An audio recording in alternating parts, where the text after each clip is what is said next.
السلام علیکم، آداب سامعین و ناظرین. آپ کی بہتری کے لیے، آپ کو معلومات بہم پہنچانے کے لیے آج ہم آپ کو بتائیں گے جسم کے چند عجیب و غریب غیر ارادی افعال، یعنی کہ کام جن میں ہماری بھلائی پوشیدہ ہوتی ہے. ہمارے جسم میں ہمارے بنانے والے نے مختلف اوقات کے دوران کچھ ایسی چیزیں رکھی ہیں جو وقفے سے ہمیں پریشانیوں سے، بہت زیادہ گھبراہٹ سے اور ایمرجنسی سے بچاتی ہیں. کچھ ایسی چیزیں ہیں جو ہمارے جسم میں رونما ہوتی ہیں، جو انتہائی پیچیدہ نوعیت کی ہوتی ہیں اور ان کو اچھی طرح سمجھنا بہت مشکل ہوتا ہے. ہمارا جسم ایک بہترین مشین ہے. اس قسم کی اچانک پڑنے والی افتاد سے بچانے کے لیے اس میں کچھ دفاعی اقدامات کرتے ہیں. یہ ہمارے جسم جو ہے کچھ دفاعی اقدامات کرتا ہے اور ہمارا یہ ڈیفنس میکنزم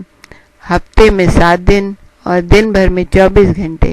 ہمیں مختلف مشکلات سے بچاتا رہتا ہے. ہم آپ کو بتائیں گے کہ ان عجیب و غریب جسمانی افعال کو کس طرح روبہ عمل لایا جاتا ہے، یا جسم ہمارا کس طرح اس کو روبہ عمل لاتا ہے، جن کے بارے میں پہلے شاید آپ نے کبھی غور بھی نہ کیا ہو. لیکن ہم آپ کو یہ بھی بتا دیں کہ جب بھی یہ سب کچھ ہوتا ہے اس میں ہمارے لیے کوئی نہ کوئی بھلائی ہی پوشیدہ ہوتی ہے. مثلا جمائی لینا ہی دیکھ لیں آپ. ویسے تو جمائی لینا اور آوازیں نکالنا یہ کچھ اچھا نہیں مانا جاتا، لیکن آہستہ سے بھی جمائی لی جا سکتی ہے. جمائی لینے کا بنیادی مقصد یہ ہوتا ہے کہ دماغ سے اگر بہت زیادہ کام لیا جا چکا ہے، جس کی وجہ سے گرم ہو چکا ہے، یا اس میں آپ نے بہت ساری معلومات بھر دی ہیں، تو اب اسے ٹھنڈا کرنے یا تازہ دم کرنے کے لیے ایک جمائی لے لی جائے تو اس کو سکون محسوس ہوتا ہے. چھینکنا ہے کہ عام طور پر چھینک ہمیں اس وقت آتی ہے جب ہمارے ناک کی اندرونی گزرگاہ میں الرجی پیدا کرنے والی چیزیں، الرجنز مثلاً خوردبینی اجسام، گرد یا دیگر خراش پیدا کرنے والی اشیاء جمع ہو جائیں. تو چھینک کے ذریعے دراصل ہمارا جسم اس قسم کے کچرے سے نجات حاصل کر لیتا ہے. انگڑائی لینا، جبلی طور پر ہم اپنے بازو بلند کر کے اس وقت انگڑائی لیتے ہیں جب ہمیں دن بھر کے کاموں کے لیے اپنے جسم کو تیار کرنا مقصود ہوتا ہے، اور اس کے لیے بہترین وقت ہوتا ہے جب آپ بستر سے اٹھتے ہیں اور انگڑائی لیتے ہیں کہ اب ہمیں سارے دن کام کرنا ہے. تو آپ کا جسم آپ کو تیار کر رہا ہوتا ہے. اس کے ساتھ انگڑائی لینے سے ہمارے پٹھے کھنچ کر مضبوط ہوتے ہیں، خون کا بہاؤ بحال ہو جاتا ہے اور ہمارے موڈ میں بھی بہتری آ جاتی ہے. اکثر لوگ ہچکی لینے کے بارے میں بہت سوال کرتے ہیں. جب ہم بہت جلدی کھانا کھاتے ہیں یا بڑے بڑے نوالے اچھی طرح چبائے بغیر نکلنا چاہتے ہیں،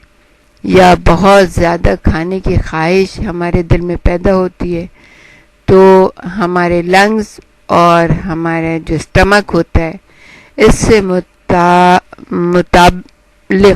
متعلق عصبے یعنی نیمو گیسٹرک نرو جو ہوتے ہیں،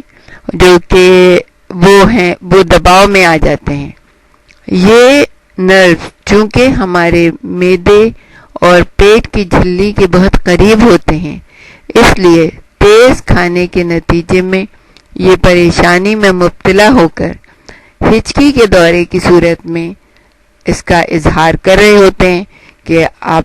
یا تو کھانا آہستہ کھائیں، یا بہت گرم نہ کھائیں، یا بغیر چبائے نگلنے کی کوشش نہ کریں. اس سے یہ جو ہے نا ہچکیاں، پھر آپ نے دیکھا ہوگا آپ پانی پی لیتے ہیں، آپ ریلیکس ہو جاتے ہیں، تو ہچکی بھی آہستہ آہستہ ختم ہو جاتی ہے. نیند سے پہلے جھٹکے کے بارے میں بھی اکثر لوگ سوال کرتے رہتے ہیں کہ نیند کی آغوش میں جانے کے لیے جب آپ بستر پر لیٹتے ہیں اور آپ پر نیند طاری ہونے لگتی ہے، اور یہ تو اکثر ایسا ہوتا ہے کہ جب آپ کرسی پہ بھی بیٹھے ہوتے ہیں اور آپ پہ نیند طاری ہوتی ہے، تو اس دوران میں ایک ایسا لمحہ آتا ہے جبکہ ایک جھٹکے سے آپ کا پورا وجود ہل جاتا ہے اور بجلی کے کرنٹ جیسا جھٹکا آپ کو چونکا دیتا ہے. اس لمحے آپ کے تمام پٹھے اتنی سختی سے اینٹنے لگتے ہیں جس سے لگتا ہے کہ اب آپ نیچے گر جائیں گے. آپ کی آنکھ کھل جاتی ہے. یہ مائکلونک جرکس اس وقت محسوس ہوتے ہیں جب آپ سونے کی کوشش کر رہے ہوتے ہیں یا آپ غیر ارادی طور پر نیند کی آغوش میں جا رہے ہوتے ہیں. اس وقت آپ کے سانس لینے کی رفتار تیزی سے کم ہونے لگتی ہے جبکہ نبض بھی قدرے سست پڑ جاتی ہے اور مسل جو ہیں وہ پرسکون ہو جاتے ہیں. حیران کن طور پر جسم میں ہونے والی ان تبدیلیوں کے بارے میں دماغ یہ تاثر دیتا ہے کہ شاید موت قریب ہے. اس لیے آپ کا جسم آپ کو جھٹکا دے کر یہ بتاتا ہے کہ ابھی وہ وقت نہیں آیا اور آپ موت سے زندگی کی طرف لوٹ آتے ہیں. تو دیکھیں یہ جو ہمارے تمام چھوٹے چھوٹے جن کے بارے میں ہم کبھی غور بھی نہیں کرتے کہ یہ کیا ہو رہا ہے ہمارے جسم میں، یہ کتنی بڑی بڑی جو نعمتیں ہیں جو آپ کے جسم خود بخود جو ہے وہ آپ کو بہت سی آفتوں مشکلات سے بچاتا رہتا ہے اور خود بخود آپ کے لیے کام کرتا رہتا ہے. تو اس کو بنانے والے کے لیے کا بہت شکر ادا کریں کہ اس نے ہمیں بر وقت ہر چیز کے بارے میں ہمارے جسم کے اندر خود ہی ایسی چیزیں رکھ دی ہیں جو ہمیں بر وقت ہر چیز کے بارے میں بتاتے رہتے ہیں. پوروں پر جھریاں یہ ہتھیلی اور انگلی کے پوروں پر نمایاں ہونے والی جھریاں اہم کردار ادا کرتی ہیں. آپ نے دیکھا ہوگا کہ بہت زیادہ دیر تک اگر آپ کپڑے دھو رہے ہیں یا پانی میں کام کر رہے ہیں یا انتہائی سرد موسم میں دستانے کے بغیر باہر نکل جاتے ہیں تو ہوا میں بہت زیادہ نمی سے جسم کو یہ احساس ہوتا ہے کہ ماحول اس وقت بہت خراب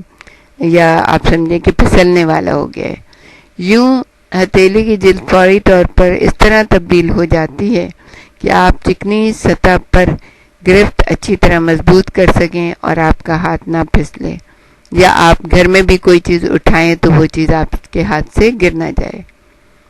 اکثر ہم کہتے ہیں کہ گوز بمز نمودار ہو گئے. ہمارے بچے تو اکثر کہتے رہتے ہیں رونگٹے کھڑے ہو جانا، جیسے کہتے ہیں بہت زیادہ سردی یا خوف کی حالت میں ہماری جلد ٹھٹر سی جاتی ہے اور اس کی سطح پر بہت چھوٹے چھوٹے سے ابھار جیسے نمایاں ہو جاتے ہیں. اس صورتحال کو گوز بم کہتے ہیں یا رونگٹے کھڑے ہونا. اگر ہم کسی چیز سے ڈر جائیں یا بہت زیادہ سردی پڑ رہی ہو یا کوئی ایسا واقعہ کوئی سنا رہا ہو تو ہماری جلد اس حالت میں تبدیل ہو کر یہ کوشش کرتی ہے کہ ہمارے جسم کے مسامات سے ہر وقت جو گرمی خارج ہوتی ہے اس کی مقدار کچھ کم ہو جائے. اس طرح نامہربان لمحات کا مقابلہ کرنے میں جسم کو آسانی ہوتی ہے. جیسے کوئی خوفناک جانور دیکھ لیا یا کوئی چھوٹا سا ایسا کہ جیسے ہمارے اوپر کوئی چڑھ رہی ہے کوئی چیز ہے تو ہمارے جسم کے جو وہ ہیں گوز بمز وہ کھڑے ہو جاتے ہیں اور ہمیں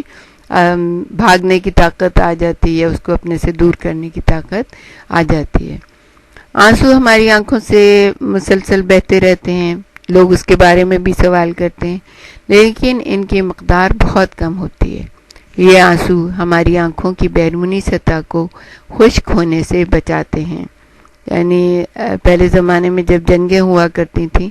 اور جنگوں میں جب قیدی پکڑ کے لائے جاتے تھے تو ان کو مارنے کا ایک آسان طریقہ یہ ہوتا تھا اندھا کرنے کا